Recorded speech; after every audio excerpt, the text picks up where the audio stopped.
Oh, wow. Hi there.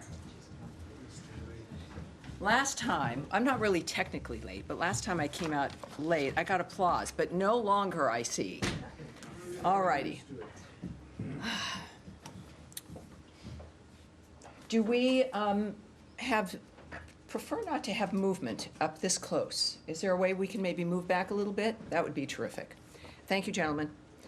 I did want to grab this coming along here, if you want to know what our reading material is here, To Walk the Earth in Safety, Conventional Weapons Destruction. So that's a good thing to wanting to be doing, especially with the conversations today. Welcome aboard. Thank you, everyone, for joining us. I appreciate it. Let me get this. Of course, have an announcement here at the top. Let's start, shall we? Again, thank you all very much. As people around the world head to the Vatican to pay their respects to the Pope, of course, I, on behalf of the State Department, want to take another moment to convey our deepest condolences following the passage of His Holiness Pope Francis. Secretary Rubio is united in prayer with Catholics worldwide during this period of transition for the Catholic Church.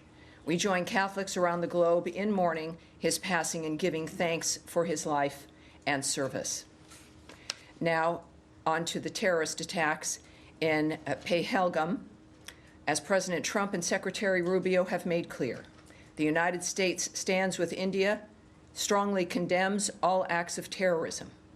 We pray for the lives of those lost and for the recovery of the injured, and call for the perpetrators of this heinous act to be brought to justice. Next, an important issue that is not receiving enough coverage. The Trump administration's America First border security strategy is delivering real results. As Secretary Rubio has noted, we are now seeing the most secure border we've had. In March 2025, illegal crossings at the southwest border dropped by 94% compared to March of last year. Likewise, in the Darien, a key transit point for those intending to illegally immigrate to the United States, crossings fell by an extraordinary 99.5% over the same period. Those results reflect sound policy and strong leadership, the leadership of President Trump. He has implemented a policy that has combined strong U.S. enforcement, strategic communication with the regional partners, and clear deterrence. In fact, Panama reported that just last month, encounters of illegal aliens returning south were 10 times higher than those heading north. We continue to urge governments across the region to strengthen border security, accept their deported nationals, and invest in the stability and prosperity of their own communities. Together, we can end illegal immigration and build a regional framework that prioritizes sovereignty, security, and opportunity. Finally, President Trump and Secretary Rubio answered questions on the Russia-Ukraine war a few minutes ago, of course, in the Oval Office. As Secretary Rubio said, this war is endable. Both sides just have to agree to it. We've shown them a pathway forward. And now I will take your questions. All right. Yes, sir. Just to come back to the attack in Kashmir that you mentioned. All right. So we'll stick with one thing we're going to try to do today is stick with topics. Themes. I'm not very good at that, but we're going to try it again today. So we'll start with Kashmir. So, yes, yeah, sir. Since you started with that as well. Certainly. Since that attack, India has blamed Pakistan for being, for having some connection to the attackers. I wonder, does the US have sort of more reaction to that? Do you see Pakistan as potentially being behind this, and are you playing any role in diplomacy to try and cool tensions between the two? Well, I put it in the topper, obviously, because it was a horrible situation. But at the same time, that's basically going to be the extent of the comments at this point. What I can tell you is, of course, as we all know, it's a rapidly changing situation. And we are monitoring it closely, as you might imagine. We, of course, are not now taking a position on the status of Kashmir or of Jammu either. So that's really going to be the extent of what I can say today. So if we'd like to, again, we'll start again here now also with Andrea Mitchell. Perhaps about Ukraine, Russia? Is that where you're going? Yes, let's do that. But we're going to move to Ukraine, Russia, because there's nothing else I can say about the situation. Yes.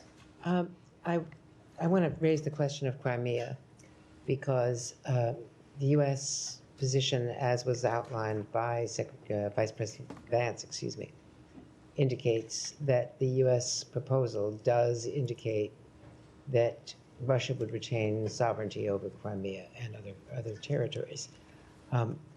It was just a few years ago that former Senator Rubio co-sponsored legislation that would prevent Russia from ever having sovereignty over Crimea because of its origins. Can you explain what has changed that has made the Secretary think that this is a balanced offer and a proposal that Mr. Zelensky and Ukraine should accept? I've said before, I'll say again, even to you, that we can't negotiate this. It's certainly not going to be negotiated in this room. Now it's on the record from the Vice President when in India he... Well, that's it. He's the Vice President and making a statement. It's not my job, nor will I parse his words or assign a meaning to them. What I do know, as I think as we all know, negotiations continue. There's a conversation that continues. That was the impression I was left with the conversation out of the Oval Office, is that both President Trump and Secretary Rubio were there. They engaged and answered questions about what's coming forward, what's possible. The president indicated he still thinks peace is possible. The secretary has added, though, that if this is going to end, it's really going to take the two parties to make that decision. They're going to have to make that decision. Can I ask, what I would say about Crimea is what President Trump has said. I'm sure you saw that Truth Social post. And I'll read a little bit of that. We can have that in the record. President Trump on Truth Social noted, Ukrainian President Zelensky is boasting on the front page of the Wall Street Journal that Ukraine will not legally recognize the occupation of Crimea. There's nothing to talk about here, end quote. The statement is very harmful to the peace negotiations with Russia in that Crimea was lost years ago under the auspices of President Obama and is not even a point of discussion. Now, his message continues, but that was the general point about Crimea from the president himself. And were you going to follow up on something else after that? Well, just generally, the issue of Crimea and of territory that is now controlled by Russia. Mm-hmm. Does the Secretary believe that a balanced proposal would have Russia also making some concessions? The Secretary's made statements actually recently in an interview, and I'll read some of those comments. I think he has also said, though, that there's going to have to be concessions on both sides. He's made that clear. We also know that the details of those concessions were not going to be discussed or agreed upon until there was a ceasefire. And that dynamic still exists. But the Secretary's been clear from the start that there would be concessions from both sides in this regard. He has also said, I remain hopeful that we can get something done because this is a terrible war and it needs to end. He also says that there is no military solution to this war. Russia is not just going to roll over Ukraine and take the whole country, and Ukraine's not going to push them all the way back to where they were before 2014. He says we have a better understanding of the Russians' position now because we've actually spoken to them after 3 years of not speaking to them. And at some point we determined that we're just too far apart and I should say, if at some point we determine that we're just too far apart and not enough movement is happening, we may need to move on to other priorities because there's a lot of important things happening in the world. Lastly, ultimately, it's not up to us. It's up to Russia and it's up to Ukraine. They have to make the decision that they're willing to move closer to one another, and we need to see progress. Indulge me just a moment. If it's up to Russia and it's up to Ukraine, how does the Secretary feel about the fact that it's been, according to the calendar and Zelensky, 44 days since Ukraine accepted the U.S. proposal for a third ceasefire? Of course. And Russia last night bombed Kyiv with, so far, the death count was 12 people. Yes, the president messaged, again, on Truth Social. He was not happy with that. There has been a number of comments from both men. And of course, that action the president was not happy with. So, you know, we're at a point here, and when I think it's important to also note that when Secretary Rubio's noted, you know, we can't keep doing this, what he's specifically referring to is flying in a moment of notice to another part of the globe to talk with people, to have meetings, perhaps about meetings. It's not that we're walking away from the desiring peace or wanting to assist with peace as it's developed, but the process with which we've engaged in this for 100 days would have to be adjusted, because our front is global, that front is that front, there is Europe, and it's just a matter of not certainly abandoning anything, but not doing things the way that we have been doing them. All right, thank you, Andrew. Yes, Nadia? Thank you. Also still on Ukraine and Russia. I'm just going to ask a quick question on Iran. No, we'll do that after we finish with Ukraine, Russia. Yes, sir. Thanks so much. Two questions to follow up on Andrea's question. Yes. Is the Crimea Declaration announced by the Trump administration in 2018, is it still valid? You would have to ask the White House that. Talk to the White House, talk to President Trump. This All right? was actually, this All right. building, it was Well, announced by... but it's the Trump administration, the last Trump administration. You'll need to talk to the Trump White House. Sure, Yes, sir. thank you. Next. Second question. Secretary, as you mentioned, said that the war is endable. Just to clarify, the criticism of this approach is that you seem to have been asking a lot of Ukraine and a little of Russia. What would be your response to that criticism? Well, that's, I think, likely very unfair. These are the world's best diplomats. President Trump has said, and he said today in the Oval Office, that his alliance is with ending carnage, right? It's with the people who are dying. The Secretary also noted that people that were alive yesterday are not alive today. So it is about getting the carnage to stop. I'm not privy to the details of papers that are handed out, discussions on the phones. What I do know is that they're all leading to one thing. So I would challenge, of course, your assertion immediately that there's little or not too much. These are going to be decisions by leaders with what's best for their nations, what's best, of course, for us. What we're thinking about is what's best for humanity. And it's the thing that's going to matter is the end result and what that looks like, which will be enough for everyone. All right. Next. Yes, Shannon. Thank you, Tammy. After the latest round of talks in London, Ukrainian officials say they submitted their own counter-proposal to the U.S. plan.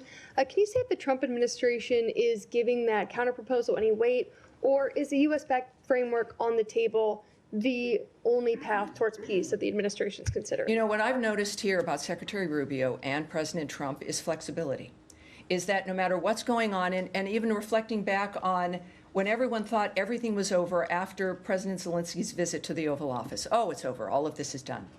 And it wasn't. And it isn't. Because this is about human beings having conversations, negotiating, literally existential issues where their decisions make a difference of who's alive the next day. It is, I'm just on the periphery of watching these men and women work on this. So without knowing the details or speaking to the specifics of what you're asking, I can tell you that it is the commitment, is the end point is what they're committed to, and willing to do what it takes to get to that end point. Regarding London, as an example, we know that Special Presidential Envoy for Ukraine, Keith Kellogg, participated in what were positive talks in London, and with the head of the President's office, Andriy Yermak, the President, of course, of Russia.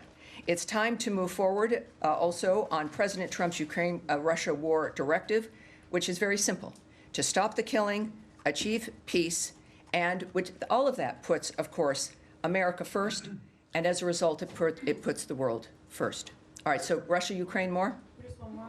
Yes, ma'am. Can you just help us understand what the intention is for Steve Witkoff meeting with Russia tomorrow? Is he going to be presenting the same framework that Keith Kellogg presented to the Europeans and to the Ukrainians in London? Is he taking that same framework and giving it to the Russians to see their response? Well, it's a good question, and I have no idea.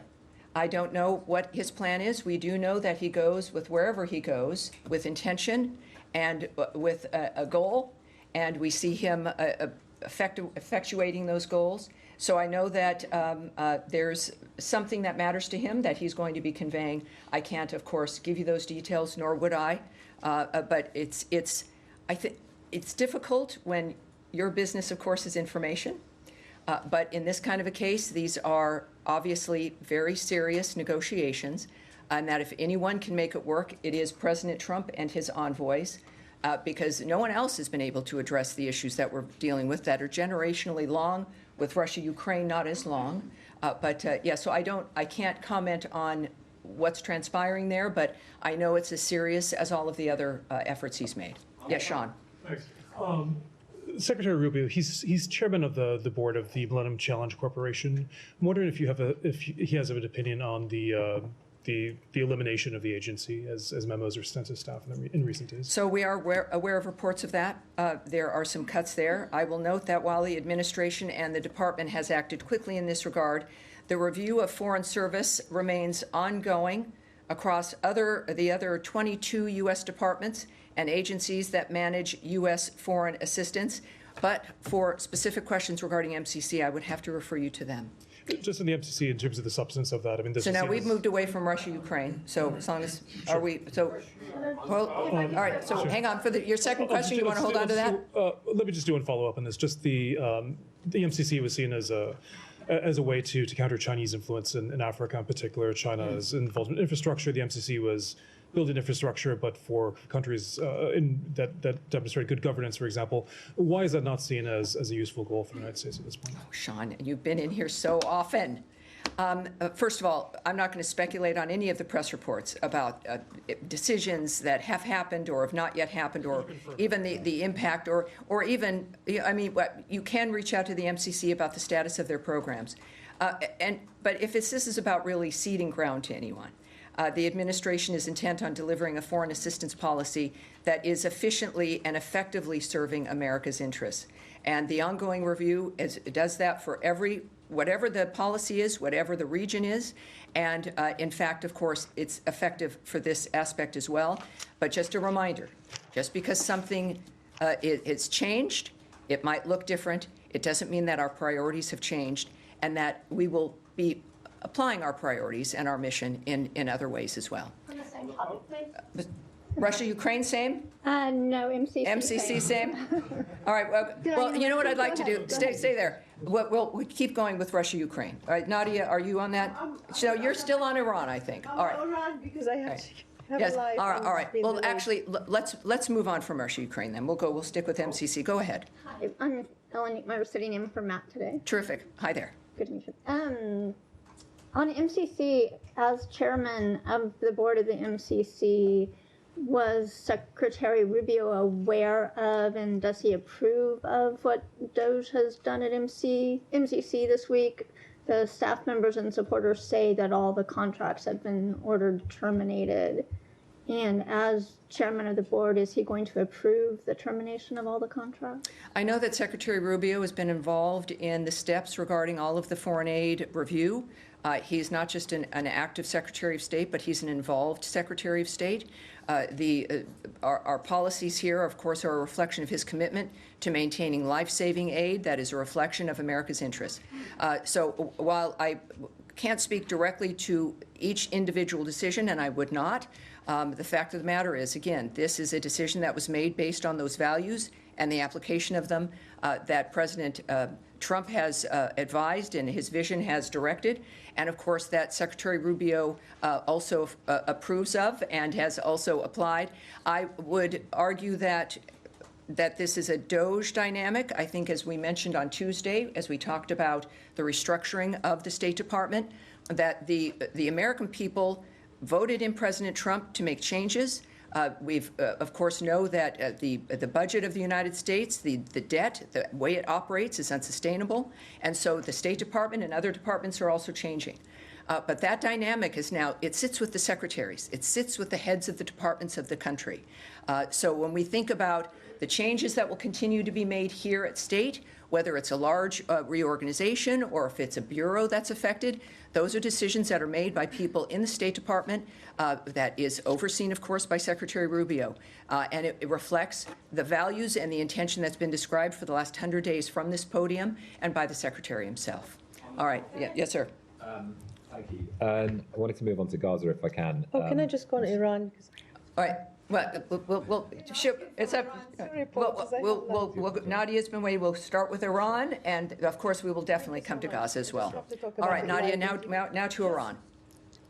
Two questions. The Iranians indicating that they want an interim agreement and not a comprehensive agreement. Is this something that you would entertain, or do you think that it is feasible in the next round of negotiation? And second, also they said that the U.S. seems to be in agreement of keeping some kind of a nuclear facilities for peaceful use. And is this also something that you endorse, or do you think that Iran should not have at all any kind of nuclear material that could have been developed, whether it's for peaceful or military use? Well, there's been a very bright line about what's acceptable and what's not acceptable. Not acceptable is having a nuclear weapon. That is the one bright line that has been feeding all of the activity. I can give you an update on, the ongoing talks. Might give you a gauge here. The next round of talks are taking place on, we have a team, I guess it's the IAEA's plan is to send a team to Iran this week. The next round of talks will take place in Oman on Saturday and will be the first meeting of technical teams. We can also tell you that the Director of Policy Planning, Michael Anton, will in fact be heading the technical delegation. And yes, Special Envoy Witkoff also will be present. Obviously, I will not, and you know, that I will not discuss the details of any proposals, real or non-existent, discussions, negotiations, what one party says versus another. What I found, and I know it just sounds like rhetoric, but it's true, is that these are very detailed, person-to-person conversations about issues that affect millions of lives, and the things that get talked about on TV by people or pundits, of which I love pundits, I was one. It does not help or really shed any great light on the nature of what's going on, but what it can do sometimes is frighten people and put people in an even more heartbreaking, suffering situation. So I understand that, and that's why I'm reticent, because also there's other countries and people involved, and there's something it's important to not say things that can be misinterpreted. And we are determined to not do that, considering what's happening around the world. But what we do know is clear, and we've been, I think, as transparent as possible. Talks are ongoing. As a matter of fact, they continue to be positive and constructive, I can tell you. So we've made good progress, and we have a long way to go. And so these things go on. As we've seen, sometimes they can change. But that's as much as I can give you. So Iran, yes, sir. Thanks, Abby. Can we just ask, how was Anton chosen for this role leading the technical side of the talks? My understanding is that he doesn't have a technical background in nuclear science and stuff. Is there going to be someone else advising him, and could you name that person? I will not go into the details of the rest of the delegation, but he's there because he should be there. Iran follow-up? All right, Iran? Yes, sir, of course. Saeed.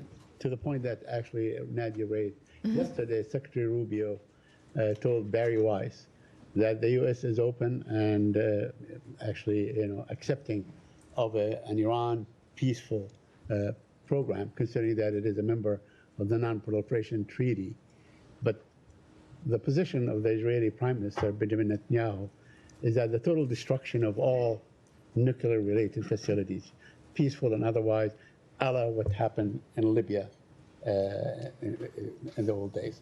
So do you see that this is evolving into some sort of a gap between the position of the United States and Israel? Yeah, first of all, I reject your general premise. Again, what we can discuss are things that are projected upon regarding the notion of some remarks that the Secretary may or may not make. At the same time, there's a whole host of people working on these issues, and there is nothing to gain, nor will I discuss the details or my opinion or project on the nature of what we expect from something. This is the job of people who are assigned to this and bear the weight of the world on their shoulders as we sit here very comfortably in an air-conditioned briefing room as I try to at least get you information so that you know the general trajectory of how things are. It is remarkable to be standing here 100 days into the Trump administration. Ukraine and Russia are at a table. We may not always like what's said at the table, but they're at the table We've had a ceasefire in Gaza, which, after what had happened on October 7th, was a remarkable establishment. We continue, despite the resistance to the continuation of that ceasefire, to work on that so that that kind of carnage that has been generational can come to an end. The world remains in this place, and I think the American people knew who we needed in the White House, and it's Trump. Things are changing rapidly, and they will continue to. All right, yes, madam, in the back.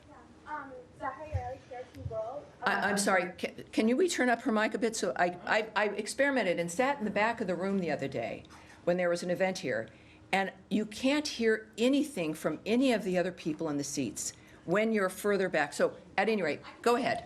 I wanted to ask about Israeli National Security Minister Itamar Ben-Gvir being in America, attending a dinner at President Trump's Mar-a-Lago resort, where senior Republican officials were there as well. He said that the U.S. approves bombing food and aid depots in Gaza. Is this true? Is this endorsed by the Trump administration? And where does the United States stand on this? You know, that was, I believe, one report. It was something that he said on his own that has not been confirmed or discussed or anything that is relevant for me to be able to comment on that. It is, of course, in complete contradiction to the nature of our commitment to getting food aid and assistance. And my goodness, the work over these 100 days for that first ceasefire and to get that aid into that area, it's difficult. But that dynamic, I think, is not something that I certainly am going to expand upon with one report, comments from one individual. But what I will do is reiterate certainly our commitment to Israel, our commitment to creating a better framework in Gaza, stopping the slaughter, getting aid and food in. That has been a North Star for this administration, for Trump and for Rubio from the beginning, and for, I think, people everywhere for generations. All right. Aid hasn't yes, gotten go ahead, in Eric. since Go ahead, Eric. March. Please, thank you. Thank you, Tammy. If I can return for one moment to Russia and Ukraine, because no, that has gone by. We will stick with Iran. And yes, go ahead, or we'll move on to a different topic. It's just to follow up. Yes, of course, of course. On aid into Gaza, because there was a significant statement from the French, German, and UK foreign ministers yesterday about this, saying 1 million children facing acute risk of starvation, epidemic disease, and death. Said the Israeli decision to block aid is intolerable, and Defence Minister Katz's recent comments politicising aid are unacceptable. Called on Hamas to stop diverting aid and to release the hostages. I mean, you've said many times about your position on pressurising Hamas, but I just want to get, and you've talked about it being a North Star to get aid in just now. So what is the work? Are you using your considerable position to ask Israel to lift that blockade? Well, the last part, my considerable position to do what? The US using its position, because we haven't really heard about this part of it, to ask the Israelis or to pressure the Israelis to lift the blockade on aid. Well, directly what I can say is the United States supports the flow of humanitarian aid with safeguards to ensure assistance is not diverted, looted, or misused by terrorist groups such as Hamas and the Palestinian Islamic Jihad. And also when it comes to something like that private meeting mentioned from the earlier question, it's difficult when we have such a horrible framework on the ground that all of us want to have, well, all of us, of course, except apparently Hamas, want to have changed. And our commitment remains to get that humanitarian aid flowing.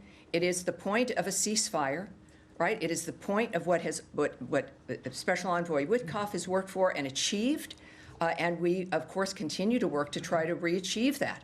But we support Israel as, of course, the ally that they are. And that's, I think our actions speak to the nature of what it is we're committed to. But can I just clarify, because you mention this often about a ceasefire and that appearing to be linked to aid going in. Is one thing, are you saying that there would be a reason, right? Absolutely, but there is a way to get aid in, and it was done previously, while the conflict is still continuing. And I'm just trying to understand if an agreement is conditional on aid going in for you. So are you saying that aid will, which is what the Israeli position is basically, the Israeli government, is that aid will only go in when there's an agreement. So is that? Well, yes, I won't, look, and as you know, and perhaps it's important for me to state it for what your stories are. But I'm not going to comment on Israeli decisions, Israeli negotiations, position, nor am I asking going to your own. speak on where things stand currently between conversations. It is what I will say about every negotiation in every situation in the world. Our negotiations and actions never stop. So it's not like it starts at 8 in the morning and ends at 5 p.m. and then waits for a week before something else may happen. Now, the Secretary can't be involved in every single aspect around the world, but our efforts never stop. And that is the case now. Clearly, I will not go into details of how they're working or what the dynamic is or how that's being undertaken. But there is something very clear in our efforts that just our efforts alone indicate is a willingness to hinge all of that, the Trump administration's legacy, the results in what is a 4-year term, we are already 3 months into it, that this is the thing that he decided mattered the most. And that is something that is going to continue to be the case in one fashion or another. I mean, clearly, we're doing many things around the world. But this is something discussed today. The Norwegian foreign minister there discussing the Ukraine-Russia situation, discussing the nature of President Trump's remarks, I think really highlight his nature. When he was asked about who he was an ally of and what his commitments were, let me see, I think he said this specifically. When asked about who his allegiances were with, he said, "I have an allegiance to saving lives." And for those of you who've met him, that's not a line. It's a line I have to read, but that came from him, and that's what drives this effort. And that includes humanitarian aid, whatever region of the world it's in, and how we can get that moved through. All right. Well, now yes. So we've been speaking about Gaza. Shall we continue that? Are we on Gaza here? Go ahead. Yes, Gaza. Yes. The Middle East. All right. Expand to the Middle East. All right. All right.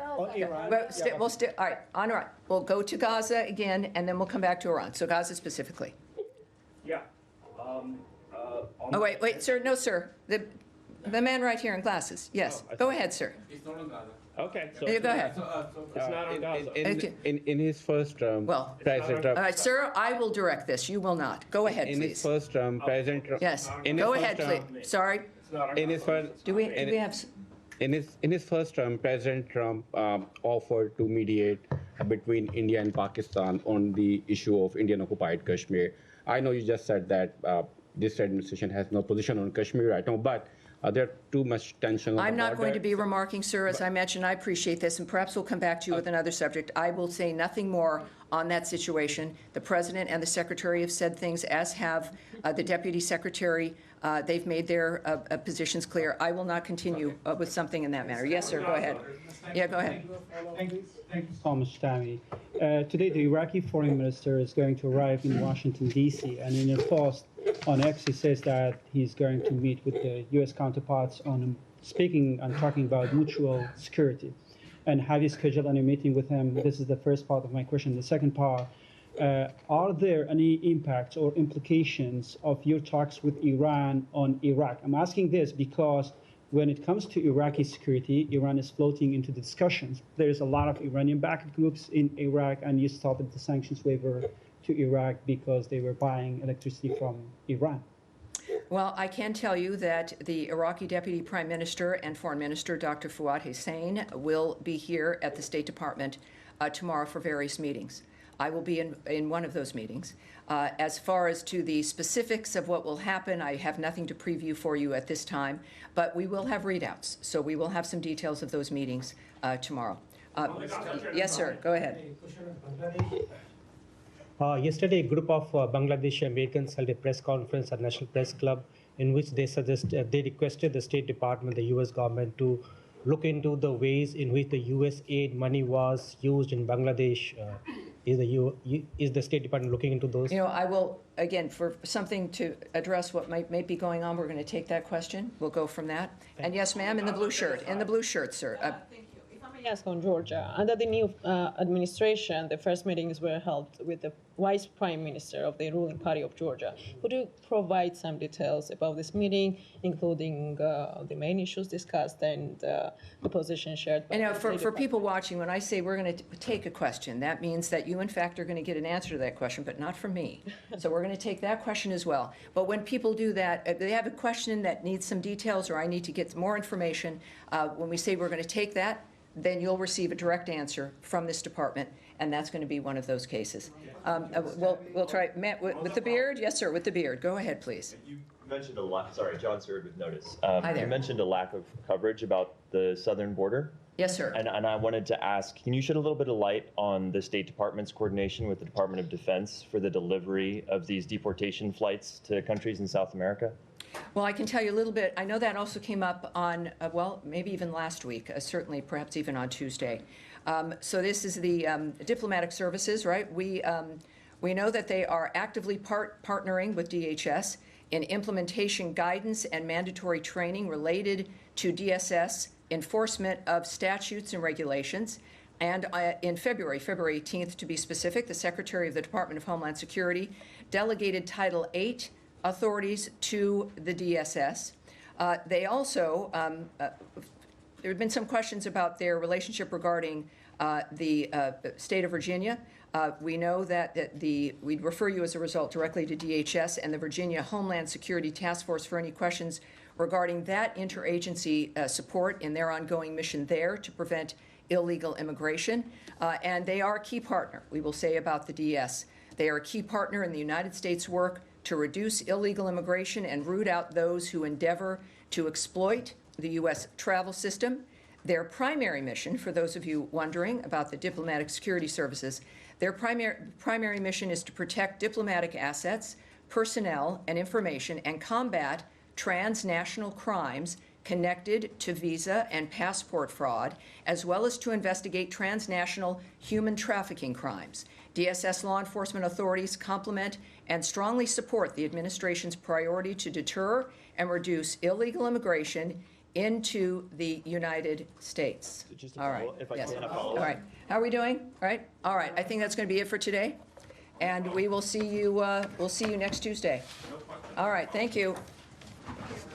Have a great day, everybody.